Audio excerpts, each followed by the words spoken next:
sparked my interest in that, and then I was I was a builder, and I went off on my own and did my own building business. Not like extensions and stuff like that, mainly decking and garden work. That's what I was doing building wise, and I was ended up taking like loads of offcuts of deck home and stuff like that, and like OSB boards, and I just thought I'm going to start building enclosures. So I went on YouTube and I saw a video on someone doing a really nice background in their enclosure, and I learned how to do it. Taught myself, and I did a really nice enclosure with a pump and a fountain coming down from my water dragons. I think it's in one of my videos somewhere. It was stunning, and that was my first ever proper background build. And then obviously I had a shed at where I live that I had built, and I thought I'm gonna convert that into a reptile house, and I did, and it was okay. It was a nice reptile house. It's all in my videos on my old reptile shed, but it was kind of thrown together, and I didn't know anything about like linking all the lights up and stuff like that. So I had everything. I had like extension socket coming off extension socket coming off extension socket, you know, just to get the power around. And I didn't know about timers and switches and all that sort of thing. So I was coming in the morning and turning everything on individually, and then everything off individually at night. And then I rehomed Loaf, and that's what sparked my interest in. He hadn't probably just shy of 10 foot tank, the old Viv back in the old shed, and it was big enough for him, but I wanted more. I wanted to give him more. So I ended up starting this build down the bottom of my garden, and it was going on for, I built the frame, and then the frame sat there for about 2 years, while I was so busy with work and stuff. And then COVID hit, and I carried on building it. Obviously I built the bar first. My wife always wanted a bar in the garden, so I built her a bar, and we've had some amazing nights in there and a lot more to come. So yeah, then I finished this, and here we are today. So, you know, I went through, I'm no oil painting when it comes to reptile keeping. I went through the stage of, it's like a bug. When you first get one, you want another one, and then you want another one, and then you want something else. And, you know, and you've got to remember, yes, that's all great if you've got the money to do that, but it's not fair on the animal if you're just buying something and then changing your mind and getting rid of it. You know, this poor beastie is just being chucked about left, right and centre.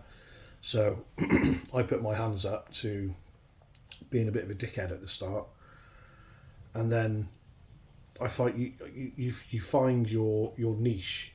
And this hobby, I say a hobby, it's more of a passion for me. This is a passion, a huge passion. I absolutely love it. If I had the money and the know-how and whatever, and I didn't have children, you know, that need me and stuff like that, if I didn't have any of those things, I would literally move to a warmer country just so I can do like a Camp Kennan thing, you know. I would love to do something like that. So yeah, but I'm stuck in the UK, and I'm happy in the UK with my wife and all my kids and stuff. And I've realised I can do this, what we have here, you know, and I can fulfil my passion in the UK. All right, it's going to cost a bit more money in electric, but when you've got a job, when you spend money, you earn more money. You spend, you earn. You spend, you earn. So, you know, as long as you're not letting the reptiles go without because you can't afford them, or your family go without because you're paying too much for your reptiles, you know, you've got to really think about it. And, you know, because these are a commitment, you know, that some of these animals live for 30 years, you know, so they are a commitment. I'm never going to get rid of Loaf. I'm never going to get rid of Tabitha. You know, and my Asian water monitor, she's here to stay. Once I get her in that enclosure, I'm gonna be looking for a male. I'm gonna massively double check that she is a female, and I'm gonna be looking for a male. Yeah, so that's a bit about me. So yeah, learn from my mistakes. You know, do research first, and your passion. If your passion is, you know, chameleons, you know, stick with chameleons. They're awesome little animals, and if you set them up right, you know, with a bioactive enclosure with the bugs in the bottom, you know, you only need to poo pick every now and then. You know, if it's, you know, looking, you know, make sure it's clean and stuff, but the bugs mainly do the work for you. I absolutely adore veil chameleons. I think they're brilliant. You know, they're so common in the reptile trade and stuff like that. But you know, I just think they're absolutely beautiful, and they look so weird. They look like little aliens, you know. And when I successfully bred mine last year, that sparked my interest in breeding. You know, and I bred my mountain horn dragons as well. And it just showed me that I was keeping stuff so well that the animal was happy enough to breed and lay eggs, you know, and that made me, it's like a pat on the back to yourself, you know, I've done it right, you know. So don't give up on your dreams, but think about your dreams, you know. Think about what you want to do, and if this hobby's for you, you know, sometimes less is more. You don't need a lot of one thing, you know. I want to get into breeding, that's me personally, but if you don't want to get into breeding, and you just want a pet, then make sure you do your research and give that pet the best life possible. Big monitors, if you work with them and make them your friend, can be like puppy dogs, you know. Loaf, savannah monitors, and as long as you get them out of that feeding response, you know, get through the feeding response first, you know, Loaf will come out and sit on my lap. I mean, sudden movement's enough to put a finger in front of his face, that's my own fault, but you know, he will generally sit on my lap. Same with Tabitha, they would just chill and let me stroke their back and pick off some of the dried skin and stuff, you know.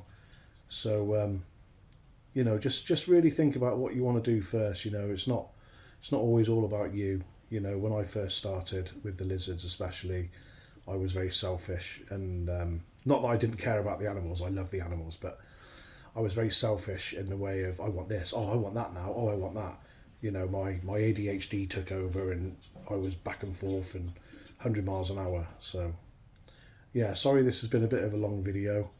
I'm having a bit of a day today where I just want to chat, and I haven't done much with the Asian water monitor enclosure because it's absolutely piddling down outside, and I don't want to do any cutting and stuff in here in the dry because it's too noisy and too dusty for the animals. I like to do it all outside, and it's piddling down and I need to cut some timber. But yeah, so till the next time guys, I will love you and leave you, and I hope you're enjoying the videos. I will get better at making them. I will work out how to make a title and add music and do my time lapse videos and all that sort of jazz. I will work it out. So my videos will only get better, and I'll obviously, for Christmas I've asked for a GoPro so I can do the videos without having to hold this stupid phone in my hand all the time. Although the phone's not too bad, it gives me quite a good picture quality. But yeah, anyway guys, for now, this is me, loving you. See you later.